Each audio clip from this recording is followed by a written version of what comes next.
Greetings YouTube, this is Boss Jinbei here, setting sail with you on yet another One Piece review. Today we are going to be discussing Chapter 987 briefly as a whole, and then delving a bit more deeply into the apparent general reaction to the chapter, and certain aspects of the chapter that some in the One Piece community seem to have taken great issue with. So right off the bat, this is your spoiler warning, if you have not read the newest chapter, because I will be spoiling it now. Chapter 987 as a whole is a bit more of a hype chapter or a tone-setting chapter for the upcoming battle than it is as far as going with plot or anything really significant in the story actually happening. We started off the chapter with going back to the Oden flashback a little bit, from Kaido's perspective, him remembering the attack of Oden and what Oden said about his retainers, and then it has the retainers, the scabbards actually seemingly harming Kaido, which we'll discuss later. That's going to be the main point of this video. Then we kind of went into where Hyogoro and the other members of the Alliance started protecting the scabbards from the gifters and everybody attacking. We had Ulti versus Yamato clash and their attitudes going against each other. And then we had the confrontation between Luffy and Big Mom, which was awesome. Luffy said, I'm not here to just kick Kaido's ass. I'm here to kick everybody's ass. And that was pretty cool, pretty hype moment. We do know that even though Luffy seemingly has gotten stronger, he still seems very far off for being able to pull that off, even with all the allies there. So this could be another hint that this may not go as well for the Alliance as some people seem to think it will. But we'll see how that goes and gets into it later. But either way, Luffy's attitude here is just pretty awesome. Moving on past that, we had a few glimpses of Zoro, Kid, Law. We had the moment with Marco and Perospero coming in, just kind of showing all the players and their different areas. So I think that those are potentially setting up different either individual chapters or parts from chapters. How Oda likes to jump around a bit when we're having a lot of major battles and things like that. So we may get like half a chapter focusing on a Kid fight or focusing on a Zoro fight, something like that, because they made a point to show those different locations. And then it goes back to Kaido versus the Scabbards, him discussing the pirate betrayal again. I don't know if this is going to be more foreshadowing or if it was just to show another contrast between Luffy and pirates in general. Then we had some pretty awesome scenes with Kaido flying up through the roof of Onigashima and taking the Scabbards with him, them all gathering on the roof to face him down. And then that really cool end panel with Nekomamushi smiling in the darkness, talking about the full moon coming out. So all in all, again, not much happened in the chapter, not much really moved forward as far as the plot of the story goes itself, but it was a very good tone-setting moment. So going into a few more specifics on the chapter, I specifically kind of want to discuss the Scabbards versus Kaido moment and some things about Kaido potentially being overrated or just perception in general. And just as a forewarning to people that seem to kind of forget it, just because something in the story doesn't fit with your headcanon or what you think it was supposed to be, doesn't mean it's bad or inconsistent. The Scabbards, I believe, have been perpetually underrated by the fandom. I'm going to discuss that in a little bit more detail later on. But just in general, One Piece often employs a styles make fights type of matchup or power system, or shows how certain abilities can harm characters that are generally otherwise stronger than the character that's being fought with. An example of this is Luffy versus Crocodile without water or haki. Crocodile kind of wiped the floor with Luffy a couple times, and then when Luffy had water and kind of used the quote-unquote technique or used an added power-up in a way, the fight went in a completely different direction. You have things like Aokiji versus Akainu, who they're both generally seem to be on pretty much the same power level or power scale or tier, however you want to call it, but because of the issues with the matchup between their respective devil fruit powers, Akainu seemingly came out on top in the end. And then oftentimes there's other examples where weaker characters with an advanced technique or weaponry can harm a stronger character. There are things like the Kuja pirate arrows versus Luffy. None of the Kuja pirates really, as a whole or individually, could really harm Luffy or match up to him even pre-time skip, but they had the arrows coated with haki, which could clearly hurt him. You had the Boa sisters, another clear example where they could harm Luffy with their levels of haki, and they actually showed some advanced haki for even that time in the story, but then even up to now they showed an advanced level of armament and potentially even observation. And then you had another example is Luffy getting hurt against Arlong. Because from what we knew as the story progressed, even at that moment, Luffy was likely a tier or multiple tiers ahead of Arlong's strength at that time. But Arlong was able to hurt Luffy because of his own personal strength, some of his techniques, and Luffy's carelessness. And that kind of goes into the point of people misunderstand haki in general in the One Piece story, I believe. Haki is a representation of willpower or ambition. It's not just a Dragon Ball Z type of ki power. In fact, I think it's things like Dragon Ball Z that really give people a skewed view of how power levels or power scaling in shonen in general should be, and gives them like a false perception of how they should view characters and matchups. About haki, if a character is distracted or focused, we have multiple examples within the story that the haki or that character as a whole is not as strong as they could be.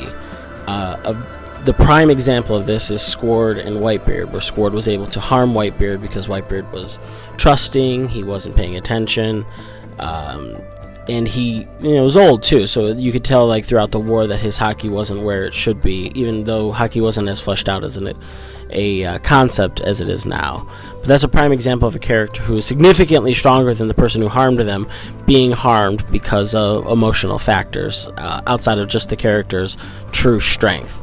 Last chapter alone we had Izo shooting out King's sword.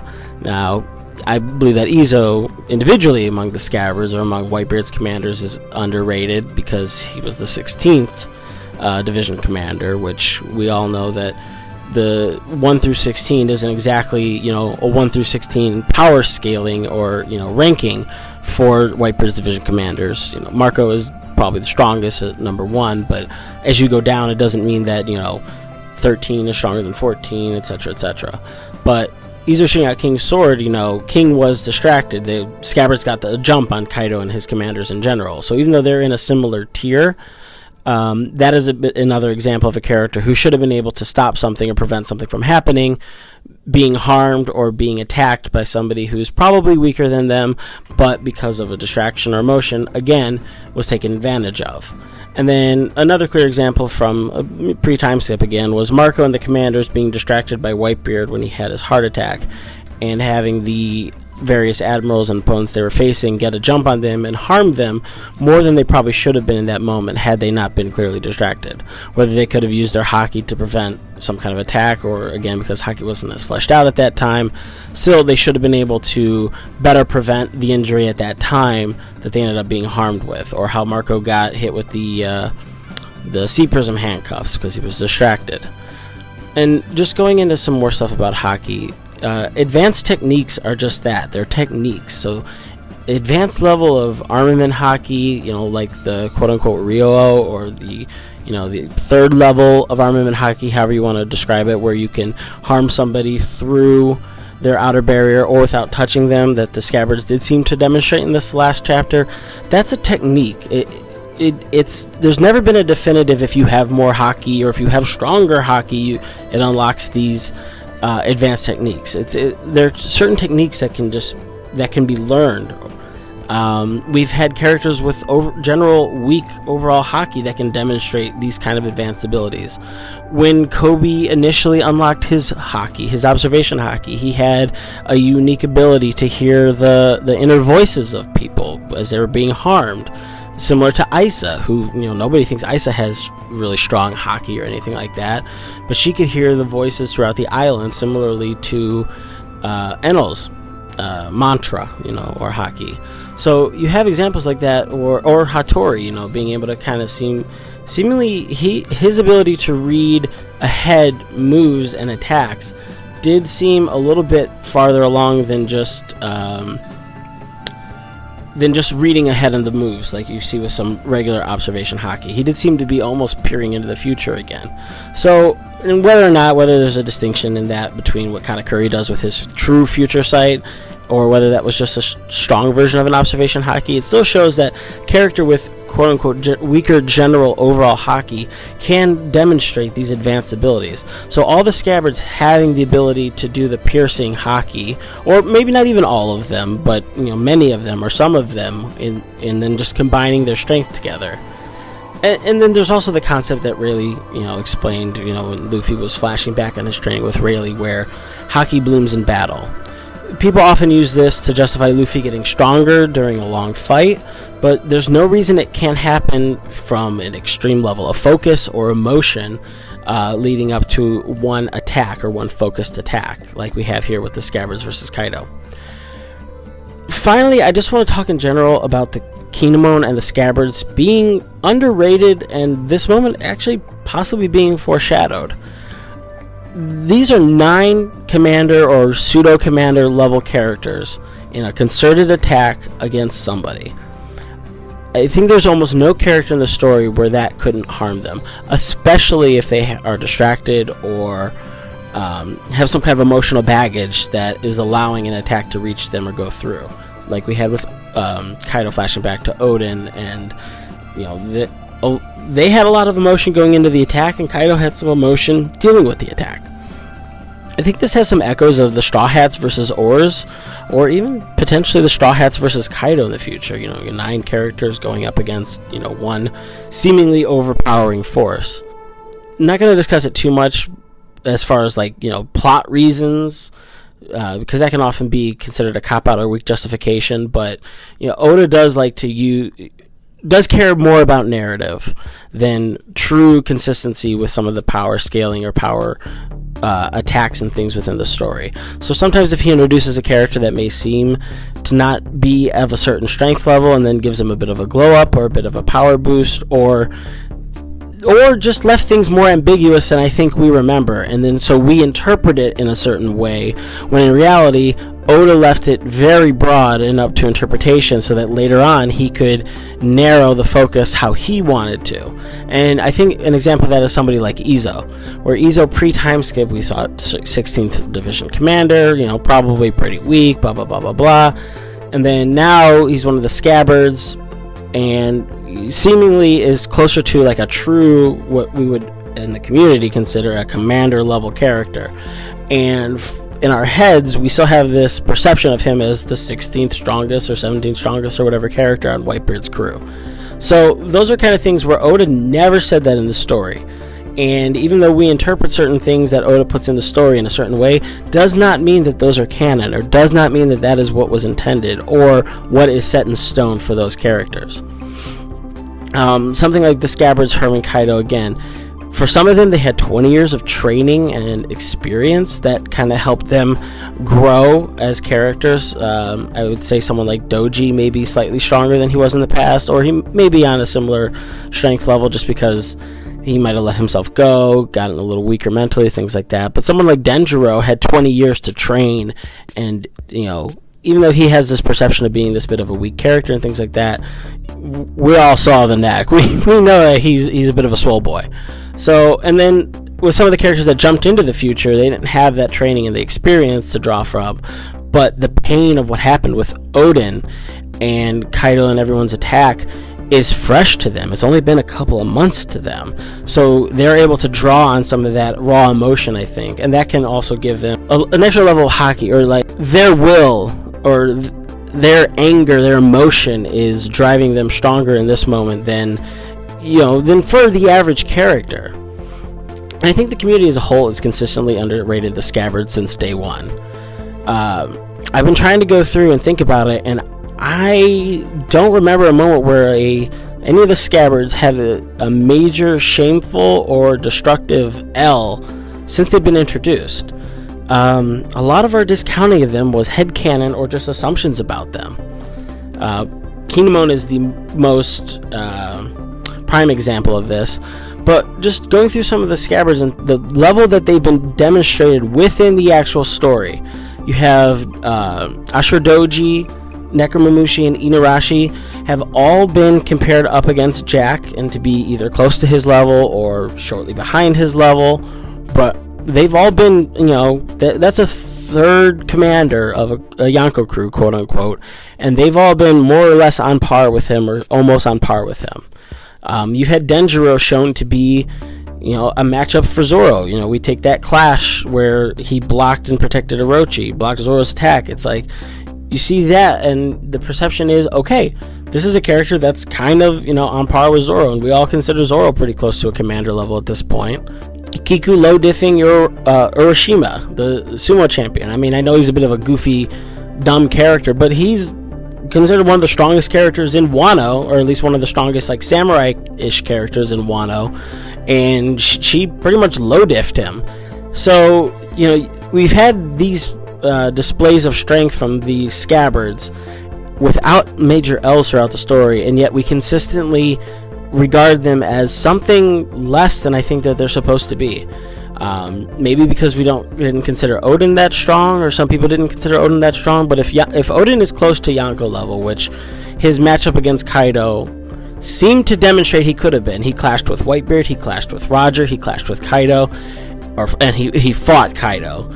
And all of these should have served to tell us what level he was at, what level Oden was at. The fact that he was close to Yonko level. So his underlings should be at commander level or close to commander level. And yet I think we all consistently thought that they were well behind that.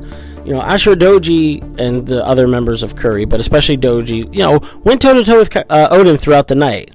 Kinemon had similar feats to Oden during the flashback. I mean, significantly less, but he was constantly shown to be close to that level. Kind of almost, not quite Zoro to Luffy, that close, but more than like Usopp to Luffy or Nami to Luffy. A lot of those characters were shown to be much closer to Oden during that flashback, and much closer to a commander to Yonko comparison than I think we give most of them credit for. Kinemon and Kanjuro showed some advanced level of haki when they were pushing back the birdcage. They were doing the same things that Zoro and freaking Fujitoro were doing. So they were displaying significant or sufficient haki to be able to do that, which we all have issues with the birdcage and everything, but just they're shown on that level with their armament haki. Something I don't think people talk about very much, but that's a bit of an interesting concept, is Kinemon was fighting Brook with just his torso. We know that he could talk because of the flatulence and things like that with his legs, but he didn't have eyes with his legs or with his torso, and he was able to fight Brook. So I'm pretty sure that you could make a solid argument that he was utilizing observation haki to sense where he needed to go or where his opponent was when he was fighting like that. How advanced that was, or whether that was true, or whether it was just a weird thing that Oda hadn't really worked out at that time, I'm not entirely sure, but I think you can make a strong argument that he was utilizing a somewhat advanced level of observation haki to sense, things and control his torso. And then I did want to mention a few things about this moment being foreshadowed. There are a number of people in the community who do think that Zoro is going to be the one to finish off Kaido, or to land the finishing blow on Kaido. There's a bit of a sub-community of, Zoro killing Kaido fans. And a lot of them point to things like Zoro killing the dragon on Punk Hazard as being a bit of foreshadowing to that, him having had Shusui, the sword that had killed a dragon, from Ryuma, things like that. And there's other moments within the story, but specifically that is something that they mention as an element of foreshadowing. Something that people don't really seem to remember or talk about much is Brook and Kinemon killed a dragon as well. So Kinemon did have a feat of slicing up one of Vegapunk's dragons with assistance. Whether that's foreshadowing this moment where they harmed Kaido or not, who knows, but I think that can be an element, and obviously we had the issues that Kinemon and Momonosuke had with dragons foreshadowed at that time. So I don't think that Kinemon harming that dragon alongside of a Straw Hat was unintentional. There's definitely some level of foreshadowing there. And just a few final things about Kinemon specifically. Again, he's been shown to be of a caliber similar to Oden in the flashback. He did things like harming the mountain god. He was definitely the strongest or second strongest behind Doji pre-time jump. He's often been compared to characters of the Straw Hats. Like, he was able to hold his own against Brook as just a torso in the freezing cold. He's been shown comparable to Zoro, where they've cut through the steel doors on Punk Hazard. Has feats where he cuts through flames and things like that. And he's never had a significant L. He might not have done some things that are, super flashy either, or had any real significant fights within the series. And some things like where Zoro cut Pika, and Kinemon was a bit impressed with that and things like that, seemed to create this perception that someone like Zoro was so far ahead of Kinemon. But within the story itself, proving that outside of being a headcanon or an assumption is not something we can really do. There's not much within the story that you can use as a justification for Kinemon being that weak, demonstrably. And in short, just people as a whole and the community specifically should really be enjoying the ride of this story more. And I think if you went in with that mindset of kind of taking what the story presents to you and not going in with assumptions, people could really enjoy things like last chapter a lot more than I think some people did. I can understand people having an issue with some things within the story, and they should be free to call out what they find as inconsistencies or plot holes within the story. But just because your perception of something is off, or something in the story doesn't match with what your headcanon has been for years, does not make the story or the author wrong. So anyway, that's my 2 cents on this topic and on chapter 987 as a whole. But please let me know your thoughts down below. How did you like the chapter? Did you have an issue with anything, or did you enjoy the moment with the scabbards and how everything was presented? I'd love to hear what you think, and I will see you in the next video.